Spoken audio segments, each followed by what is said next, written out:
नमस्कार दोस्तों, rise with एसआईसीएस के ऑफिशियल यूट्यूब चैनल पर आप सभी का बहुत बहुत स्वागत है। आज हमारे बीच उपस्थित है रामकृष्ण दांगोड़े, जिन्होंने एसएससी सीजीएल 2022 के एग्जाम में इनकम टैक्स असिस्टेंट की पोस्ट लेकर न केवल स्कॉलर्स इंस्टीट्यूट बल्कि पूरे खंडवा जिले का नाम रोशन किया है। ये उन सभी विद्यार्थियों के लिए एक प्रेरणा है जो छोटे शहरों में रहकर बड़ी एग्जाम की तैयारी करना चाहते हैं। तो चलिए आज हम लोग इनसे पता करते हैं कि इनकी तैयारी का सफर कैसे शुरुआत हुआ, इन्होंने कैसे सफलता हासिल की, कैसे एग्जाम को क्वालिफाई किया। तो रामकृष्ण बताइए कि आपने गवर्नमेंट एग्जाम की प्रिपरेशन कैसे शुरुआत की और कब शुरुआत की इसकी? Good evening sir. मेरा ग्रेजुएशन हुआ था 2019 में। ठीक है, उससे पहले मैं एक बार में जब गवर्नमेंट एग्जाम का जब उतना मतलब चर्चा नहीं हुआ करता था, तब मेरे गांव के बहुत सारे भैया लोग जब 2016-17 में जब मैं फर्स्ट ईयर में था, कॉलेज के फर्स्ट ईयर में था, तब कांस्टेबल का थोड़ा सा मतलब चर्चा होने लगा था। एक गवर्नमेंट एग्जाम के नाम पे बस कांस्टेबल की प्रिपरेशन चलती थी गांव में, या फिर देखिए खंडवा के आसपास गांव में बस कांस्टेबल की प्रिपरेशन लोग करते थे। तो उस टाइम में मेरे रिलेटिव्स भैया हो गए या फिर मेरे गांव के भैया हो गए, उनके साथ में 2-3 महीने मैंने ऐसे यहाँ पे अपना बिताया था छुट्टियों में। 12th के बाद मतलब ग्रेजुएशन कॉलेज में एंटर लेने से पहले 2-3 महीने मैंने प्रिपरेशन की थी। उसमें भी मेरा कांस्टेबल MP कांस्टेबल निकल चुका था। अच्छा, मतलब छोटे शहरों में ये कि बच्चे छोटे एग्जाम कांस्टेबल हो गए, SSC GD हो गए, यहाँ तक टारगेट करते हैं। हाँ। बड़े एग्जाम तक जा नहीं पा रहे हैं। हाँ। इसका कोई खास कारण? खास कारण वही है सर, उतना अवेयरनेस नहीं रहती है। मतलब पहले तो मतलब अभी मतलब सोशल मीडिया अभी इतना एक्टिव हुआ है। उससे पहले 2016 की जो मैं बात बता रहा हूँ, उस टाइम तो मतलब उतना कुछ क्रेज भी नहीं था, ऊपर से अवेयरनेस की इतनी कमी थी। उस कारण मतलब कांस्टेबल SSC GD भी बाद में है, मतलब तब तो कांस्टेबल ही फोकस था। अच्छा। कांस्टेबल MP पुलिस के नाम पे बस कांस्टेबल था, ना SI वगैरह की प्रिपरेशन कोई करता था, ना किसी चीज की करता था। अच्छा। बस कांस्टेबल था। तो उस टाइम मैंने थोड़ा 2-3 महीने हाथ पैर मारे थे, तब मेरा कांस्टेबल में भी सिलेक्शन हो गया था। अच्छा। लेकिन घर वालों ने बोला था कि ग्रेजुएशन चल रहा है तो ग्रेजुएशन कर ले, उसके बाद फिर आराम से तैयारी करना। अच्छा, तो कांस्टेबल से लेकर SSC CGL क्वालिफाई करने तक का आपका सफर कैसा रहा और कैसे आपने प्लान किया कि मतलब CGL क्वालिफाई करना है मुझे? प्लान तो ऐसा कुछ था नहीं। मतलब स्टार्टिंग में लगता था कि ग्रेजुएशन कर रहा है, चल रहा है ग्रेजुएशन, कॉलेज अच्छा मिल गया था। IIT DAV भी इंदौर से मैंने ग्रेजुएशन किया है, अच्छे खासे प्लेसमेंट थे। लेकिन फोर्थ ईयर तक पता चला कि टेक्निकल अपने बस की बात नहीं है। अच्छा। इसलिए फिर सीधा अपन जैसे ग्रेजुएशन खत्म हुआ, खंडवा 2020 में खंडवा में आ गया था। 4 साल का ग्रेजुएशन हुआ, उसके बाद फिर यही खंडवा से प्रिपरेशन चालू करना स्टार्ट किया। तब मतलब CGL वगैरह के बारे में कहीं कुछ नहीं सुना था, बस पुलिस के नाम पे कांस्टेबल। और कांस्टेबल स्टार्टिंग से अगर मैं कांस्टेबल लेना रहता तो पहले ही ले सकता था, लेकिन मैंने कांस्टेबल नहीं लिया क्योंकि मेरे को कुछ थोड़ा और अच्छा करना था, कुछ ढंग का करना था। तो तब सुना था 2020 में सुना था कि MPSI आने वाली है। तो मैं MPSI की प्रिपरेशन में लग गया था। तो वो अब पता है MP गवर्नमेंट का कैसा क्या हाल है, उस हिसाब से फिर MPSI अभी तक नहीं आई है। तो MPSI की प्रिपरेशन के चलते चलते एक बार SSC CPO का मैंने फॉर्म डाल दिया था। अच्छा, लॉकडाउन के दौरान आपने CPO के लिए भी तैयारी की? हाँ, लॉकडाउन के पहले ही मतलब फॉर्म आ गए थे। वो तो 2019 की वैकेंसीज थी SSC CPO की, बिल्कुल, जिसमें CAPF में सब इंस्पेक्टर बनाते हैं। तो वो मेरा प्री क्वालिफाई हो गया था। मैं मतलब 2-3 महीने की प्रिपरेशन थी। हाँ। तो वो प्री क्लियर हो गया। हुआ फिर और उसके बारे में हमने जानकारी मैंने मतलब इधर उधर से इंटरनेट वगैरह से जानकारी ली। बिल्कुल। फिर पता चला कि है इजी है, 4 सब्जेक्ट्स आते प्री में, उसके बाद फिजिकल था। फिजिकल की भी मेहनत की थी, 2-4 महीने फिजिकल क्वालिफाई हो गया। अच्छा। फिर इंग्लिश वगैरह था बेस में। अच्छा। तो मेरा बैकग्राउंड थोड़ा मतलब नवोदय विद्यालय से थोड़ा इंग्लिश ठीक ठाक है, उस हिसाब से मैंने सोचा कि हो सकता है ये भी। बिल्कुल। तो मैंने इंग्लिश की प्रिपरेशन 6-7 महीने इंग्लिश पढ़ा था मैंने। ओके। तो उस कारण मेरा थोड़ा इंग्लिश स्ट्रांग हुआ और CPO में भी अच्छे खासे, मेंस में अच्छा खासा स्कोर हो गया था। 174 आउट ऑफ 200 मेरे आए थे CPO में भी। तो उसमें अनफॉर्चुनेटली मेरा मेडिकल में बाहर हो गया था। तो उसके बाद फिर अब माइंडसेट तो बन गया था, वो भले बाद में फिर बुरा लगा था, ये हो गया 2-3 मतलब CPO का आपका लास्ट स्टेप था। हाँ, मेडिकल था, वहां से आप डिस्क्वालीफाई हो गए थे। फिर उसके बाद आपने फिर से तैयारी शुरू की कि अब मैं सीजीएल ही निकालूंगा, बड़ी पोस्ट के लिए जाऊंगा। वो उसके बाद फिर मतलब मेंस का स्कोर देख के मुझे लगा कि नहीं कोई दिक्कत नहीं है, सीजीएल का है, 2-3 सब्जेक्ट हैं, हो सकता है स्कोर कर सकते हैं अपन भी। और इधर मेंस में अच्छा खासा इंग्लिश का स्कोर था, और सीजन में क्या लोग मतलब जो लोगों की जो मेंटेलिटी रहती है कि इसमें इंग्लिश है, मतलब उसमें 2-3 सब्जेक्ट को छोड़ के लोगों का फोकस रहता है इंग्लिश है, लेकिन इंग्लिश का ऐसा कुछ वो नहीं है। इंग्लिश कोई भी कर सकता है, आसानी से कर सकता है। 2-4 महीने 6 महीने ज्यादा से ज्यादा, जिसका बैकग्राउंड हद से हद ज्यादा अगर खराब भी है, तो साल भर की मेहनत में इंग्लिश को अपन मतलब 0 से लेके अपन सीजल तक हाईएस्ट लेवल तक भी अगर इंग्लिश कर सकते हैं अपन। क्योंकि हम लोगों ने देखा है ना कि जो बच्चे तैयारी करते हैं गवर्नमेंट एग्जाम की, उनमें इंग्लिश को लेके काफी फोबिया होता है। खासकर एमपी स्टेट की बात करें तो वहां तो बच्चे काफी डरे होते हैं कि इंग्लिश में स्कोर जैसे तैसे निकाल ले, बाकी से हम कवर कर पाएंगे। तो क्या ऐसा हो सकता है क्या इंग्लिश के मार्क्स इंग्लिश में ही लाना पड़ेंगे?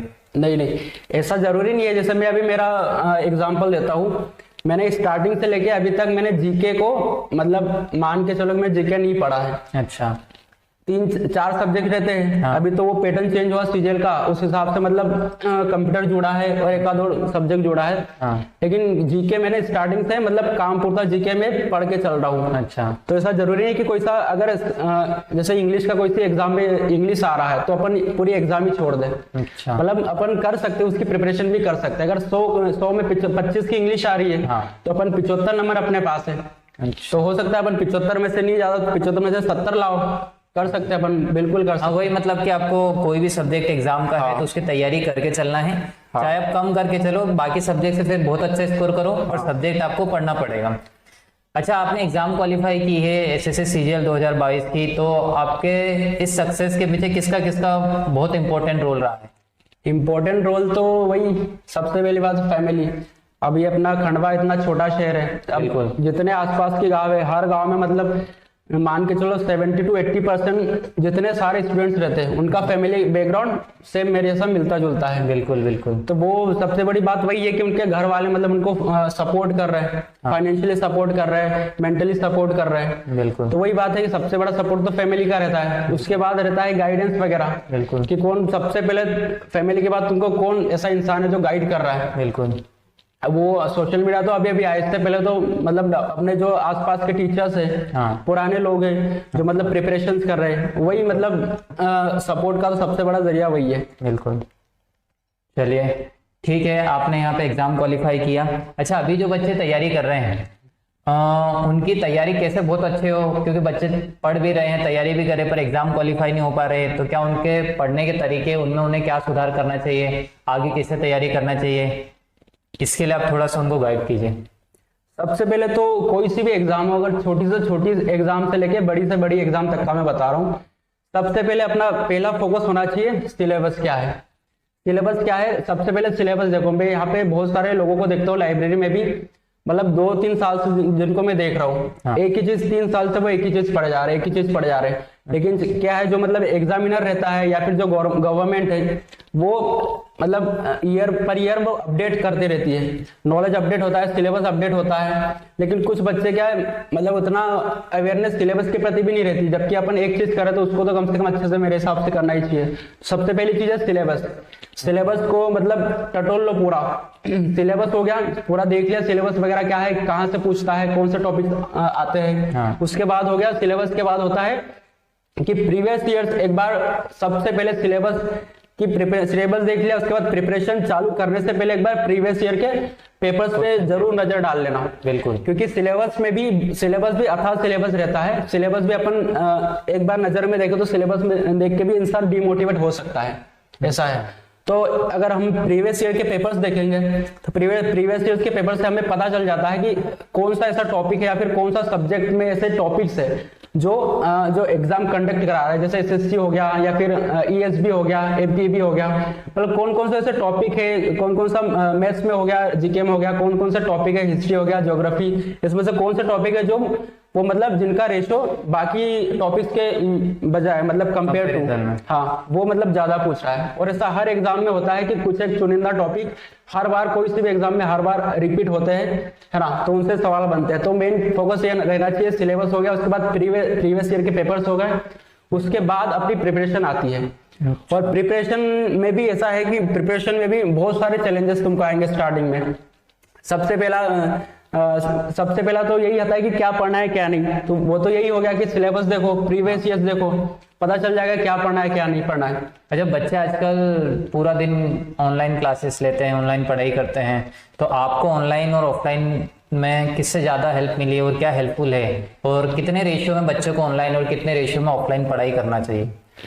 ऑनलाइन ऑफलाइन का ऐसा है कि मेरे हिसाब से मैं बता रहा हूँ कि ऑनलाइन ऑफलाइन में अगर कोई सा बच्चा गांव से आ रहा है, उसका बैकग्राउंड पता रहता है, उसको भी पता रहता है। उसको अगर मैं ऑनलाइन की बात करूंगा, यूट्यूब वगैरह हो गया या फिर कोई सी ऑनलाइन सब्सक्रिप्शन अपन ले रहे हैं, ओके। तो इतने सारे मतलब इतना सारा कंटेंट, इतने सारे चैनल्स अवेलेबल है यूट्यूब पे कि सामने वाला बंदा खुद कंफ्यूज हो जाएगा।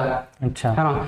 तो मेरे हिसाब से मतलब यूट्यूब में भी अगर किसी एक प्रिपरेशन कर रहे हो तो फिर सिर्फ एक ही चैनल की करो, 17 लोगों को नहीं फॉलो करना चाहिए, क्योंकि सबका पढ़ाने का तरीका अलग रहता है। और एक बच्चे की मेंटेलिटी, उसकी इंटेलिजेंस जो रहती है ना, वो कभी चेंज नहीं होगी। तो वो ऐसा सबको तो वो गेन नहीं कर सकता सबका नॉलेज।